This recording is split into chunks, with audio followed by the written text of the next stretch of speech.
Just give us an overview. I thought it was a great college baseball game.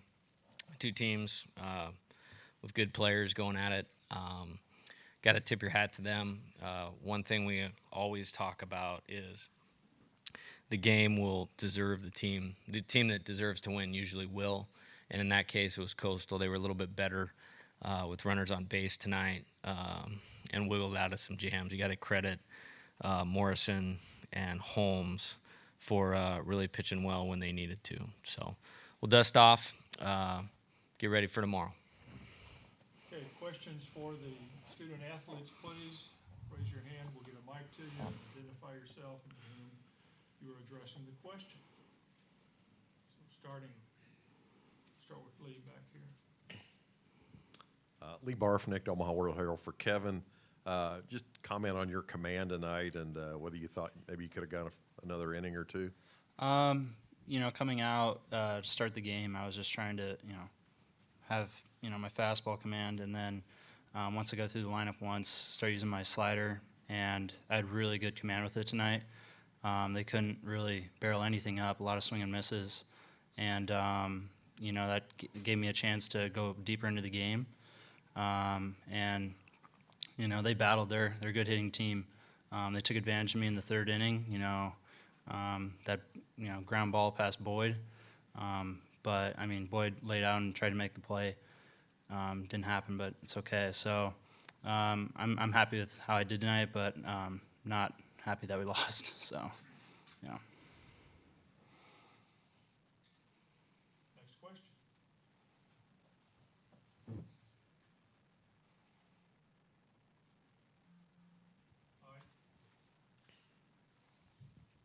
Michael Lanana, Baseball America. Zach, just from your perspective, what was Morrison doing out there tonight to be effective?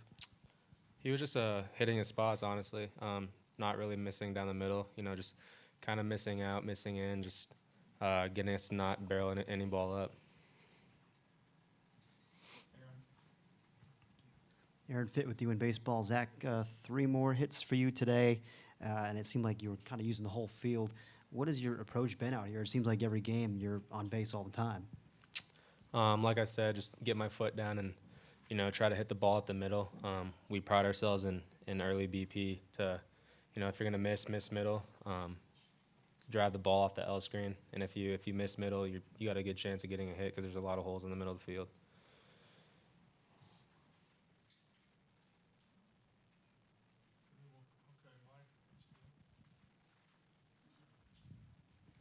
Zach, you've obviously been in this position before, facing elimination as a team. What's sort of the mood with you guys right now after this game and the mindset going into tomorrow? I'm just really thinking about the first pitch.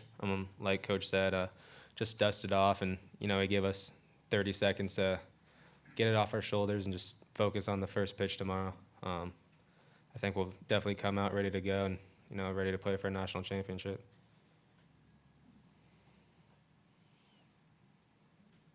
Questions for the student athletes? Okay, man. That's it. Ready for tomorrow. Now questions for Jay. Start with Kendall. Kendall Rogers, D1 Baseball. Jay, what were you kind of seeing from Morrison throughout the night that you guys just weren't able to kind of completely figure him out? Well, first off, he's a great competitor. You have to have a special makeup guy with stuff that's a closer or a Friday starter, and you look at his numbers, 1.5 ERA. It's hard to get across the plate. He's got a great curveball, and he had that again tonight. I think it was hard to pick up, and he just didn't miss over the plate. There's just good deception in his delivery, and it's hard to read that thing out of his hand. He caught us in between swings a few times. Aaron? Coach, Raymer, once again, it seems like started off almost, more than half of the innings here, it seems like, by getting on base. But how important has he been as a catalyst for you the last couple of games out here? Yeah, it's a great story throughout the year. That's a guy that hit 156 or 180 or something like that last year. And for my money, he was the best position player in the Pac-12. There might be higher drafts or those types of things, but nobody meant more than their team. And that's been on full display out here, and it was again tonight. I've said it several times, if I could coach him every year of my career, that would be a no-brainer. And I'm excited to have one more game with him. Lee? Jay, I just wonder with Kevin, did you have a process in mind tonight? Just go inning by inning with him, or did you have a? Yeah, I skipped over that in the opening thing. He was spectacular tonight and gave us everything he could and everything we needed. Again, that's a great team. You look down and you see they have 54 wins in that offense, and there's just no break in it. You know, it's good balance of left-handed and right-handed hitters, speed, power, solid hitting skills throughout the deal. And he did a nice job. We got a little unlucky on that one play, and that gave him the 2 runs in the third. And other than that, he was stellar. And that's people saw why he's been drafted 3 times tonight. Back over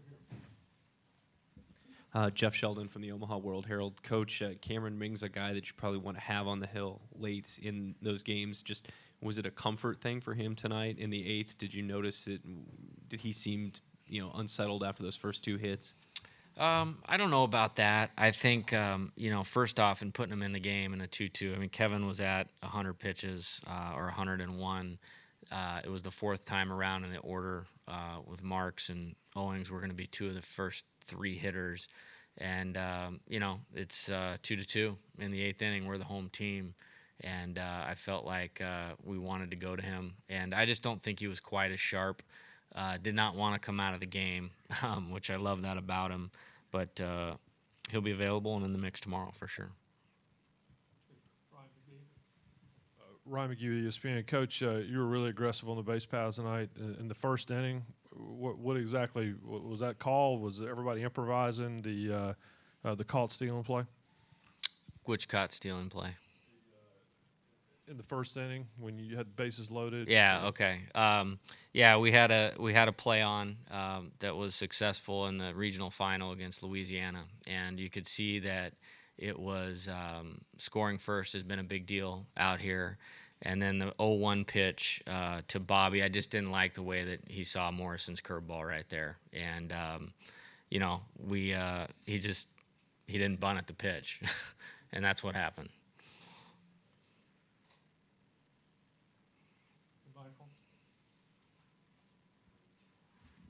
Yeah, Michael Lev with the Arizona Daily Star. I don't know if this was asked earlier, but what was the thought process behind bringing in the infield? I think it was in the 3rd inning. And then secondly, it was a pretty quiet locker room in there. How do you kind of get the guys to regroup and refocus for tomorrow?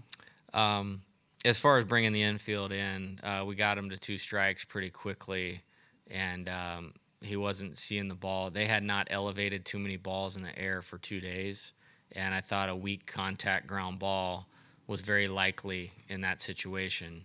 I ended up popping it up. Lewis is a Hall of Fame defender, as you guys can see, but, it was a high pop-up 2-tier stadium. It was, between daylight and nighttime, and I think he just lost it. And so it backfired and worked against us, but I would put my money that we were going to get a weak contact ground ball there every time with the way Kevin was throwing and how he got to 2 strikes on that hitter. As far as the locker room, they're competitive guys, and we've won a lot of games, and they know how to do that really well. And sometimes when you don't, it's going to sting, and that's okay. I have no worries about the readiness for tomorrow. When you live together and bleed together, this team's developed a lot of trust, amongst themselves and our staff, and the upside is we get to be together tomorrow in competition, and I can't wait for that. We'll have time for one more question if anybody has it. Aaron? Coach, obviously, you want to wrap it up tonight, but looking forward, I mean, it is, one game for national championship. I mean, how exciting is it just to be in that position? It's why I wake up every day. It's why I've woken up every day for, the last 11 to 15 years is for, something like tomorrow night. Our players are no different, and we'll get a good plan, regroup, and I'm excited. I wish it was 7 o'clock on Wednesday right now. So it'll be an exciting 24 hours getting ready. One thing we do is prepare well, so we'll use it wisely and be ready to go. Okay, Joe. Thanks, See you tomorrow. See you tomorrow. Thank you.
Power weight's good, right? Please silence your cell phones. We will get started first with comment from Coach Gilmore. Congratulations. Thank you. What an incredible baseball game. Man alive.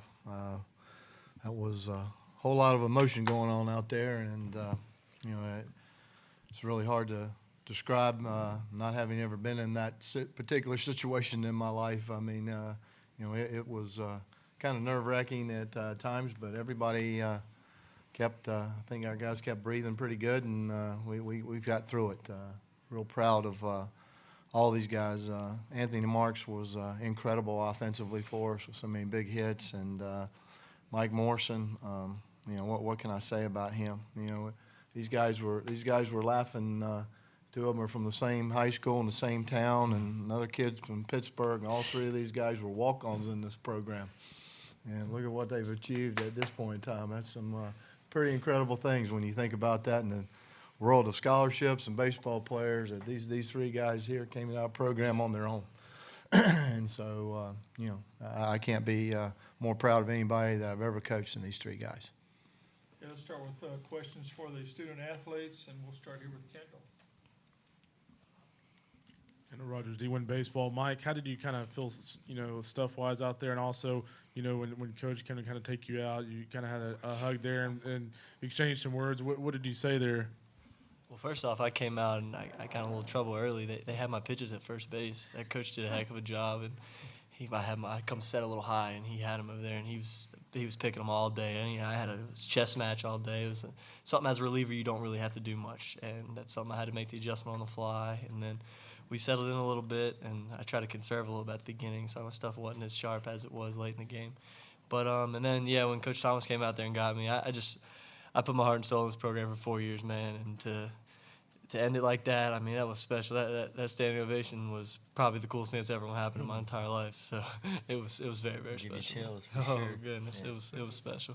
That would definitely be the pinnacle of my career, I would say. Yeah. The next question. With Mike here. Mike Lenan of Baseball America. For Anthony and Connor, after the shutout last night, how did you guys, regroup from that? What was your mindset after that, and then coming into today? Anthony, you start, please. Yesterday their pitcher did a great job. We have to tip their cap. And today they did the same thing. Came out, pitched well, moved the ball both sides of the plate. And we came out, swing. I felt like we came out swinging it good. Couple quality at bats, not enough. And then once we started locking it in a little bit more, we just started clicking offensively. And I said it a couple, first, second game of the tournament. We just were missing that clutch hit here and there. And then once we got it by Dave Parrott a couple games ago, our offense really took off, and then we got a couple clutch hits tonight, and then next thing you know, the offense takes off. So, really just looks for that one clutch hit to get everybody going and lock in just that hair more for sure. Connor. Yeah, kind of just what Mark said. They pitched just really tough last night. That kid was incredible. He was on both sides of the plate with all three pitches. And, we hit the ball hard a couple times last night, and then a couple times tonight, and, nothing followed. And then, a little squibbler here gets us going. So I think, like Mark said, that clutch hit just got us going. And, once you get that one hit, everybody's like, okay, we relax, focus, and just do what we do. Back here for Jeff. Jeff Sheldon with the Omaha World Herald. Is for Connor. You hadn't had a ton of success at the plate coming into that 8th inning at bat. What was your approach coming up to that with guys on base? Oh, I always had the confidence in myself. I had some couple good swings throughout the tournament, been hitting some balls hard, just nothing really going my way. Baseball's a crazy game. I hit a couple balls on the barrel and, get out 3 times, and, pitcher makes a great pitch up and in top of the zone. I fist myself and, ends up putting us ahead in the national championship. Aaron. That's funny. Aaron Fitt with D1 Baseball. Bobby, bases loaded there late in the game, kind of like Baton Rouge all over again for you. What is it about you that gives you the ability to get yourself out of those jams when you get into them? Like you said, you followed me. I'm no stranger to adversity. So I'm almost more comfortable in those situations than with the 3-1 lead, I think. But, the 8th inning, I don't think I took a breath the whole time. So kind of had to regroup in the dugout and tell myself that, I was going to be all right. 9th inning, really made sure that I was breathing well and breathing from the ribs, using my whole body, not trying to just arm dominate things. And I think the pitches, sharpness, everything was back to normal in the ninth. But yeah, I don't know what it is. Something, I guess some people are just made for the bullpen. I guess I am one of those guys. Amen. Amen. Okay, next question. Okay, Mike. Mike Patterson, Omaha World Herald. Connor, just talk about getting the opportunity to play for the national championship tomorrow night. It's just funny to hear you say that, but I mean, me and Mike been joking all week that we've been winning national championships in NCAA football for years. So it's funny to be competing for one, and it's going to be a very exciting opportunity. You know, two very good teams that have been playing well down the stretch, and we're very excited for that opportunity. You can't write it better than it is right now. Mitch Sherman, ESPN.com. Mike, after the game, you and Anthony shared a little hug and moment in the dugout.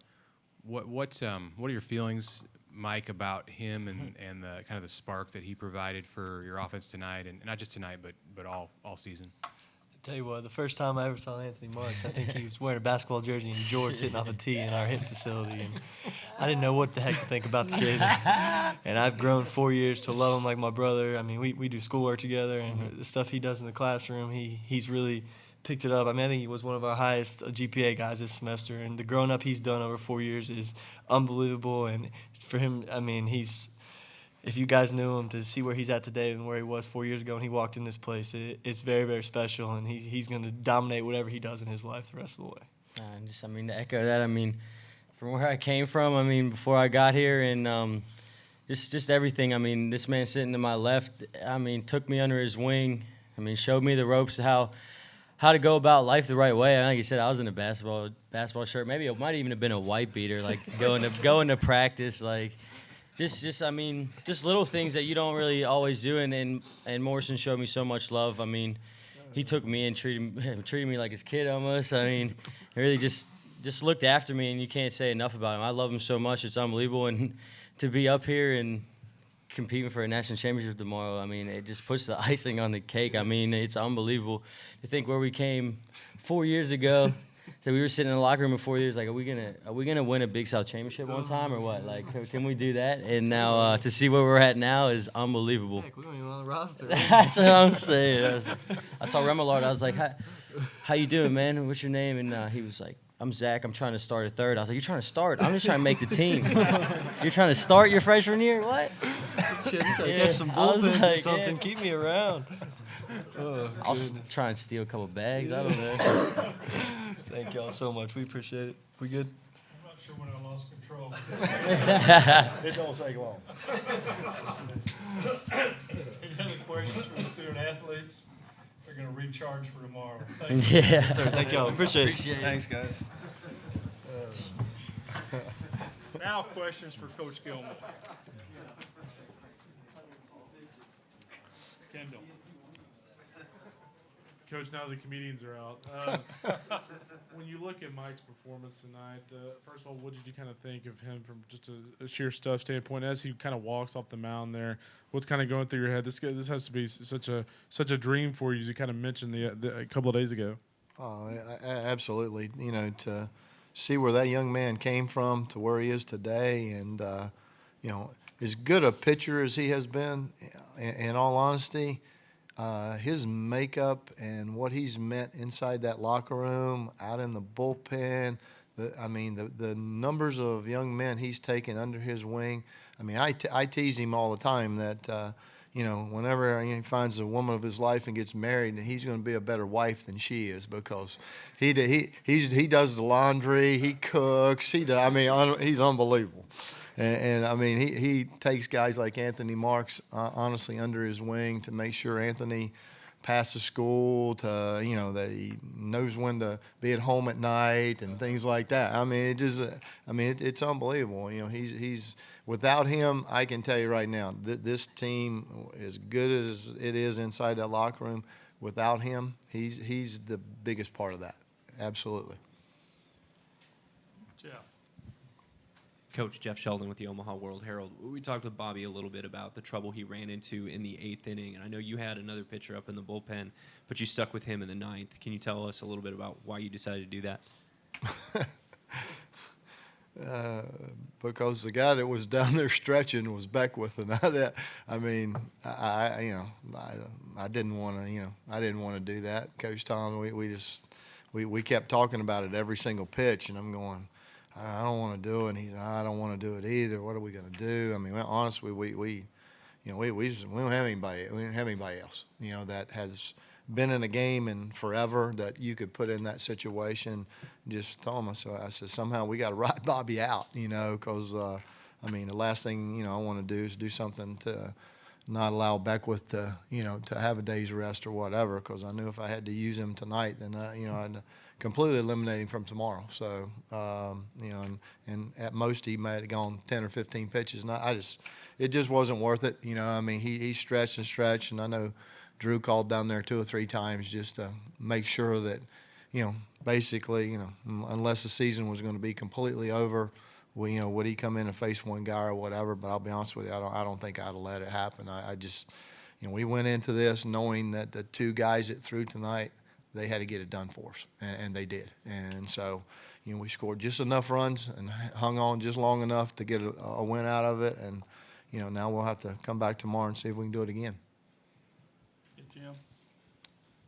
Jim Callis from MLB.com. Gary, can you just talk a little bit about the resilience your team has shown throughout the playoffs? The whole Raleigh Regional, when you guys are 2 runs down and then you have to middle the rally, you have the rain delay, and you come back here. I think you've won 3 elimination games here. 4, I guess. 4 elimination games. And you go down early to Arizona. Their formula's been get ahead early and just ride it out. And you guys battled through adversity the whole night and pulled out another win. Yeah, it wasn't wasn't a whole lot of pretty at bats at times. Ginkle pretty much handled us pretty well the majority of the time. We got fortunate there towards the end of the game in that 8th inning, and we were able to do some things. But I thought he was good. We were caught in between. It's like we were late on the fastball, early on our front foot on the breaking ball, and just some reason just weren't picking up the stuff that he did. But, the kids just, we held on to that lead, and then we surrendered it until a tie game there at 2-2. And, it was frustrating trying to figure out what to do, and then we were fortunate to score those runs. But the resiliency of this team, it just comes from the combination of all the individuals that are doing stuff. It's not one guy. And as much as Mike is on one end, Anthony Marks is that spark plug guy on the other end. Heck, he got 3 huge hits for us today. He was on the base all the time, and Mikey Paez, that poor kid.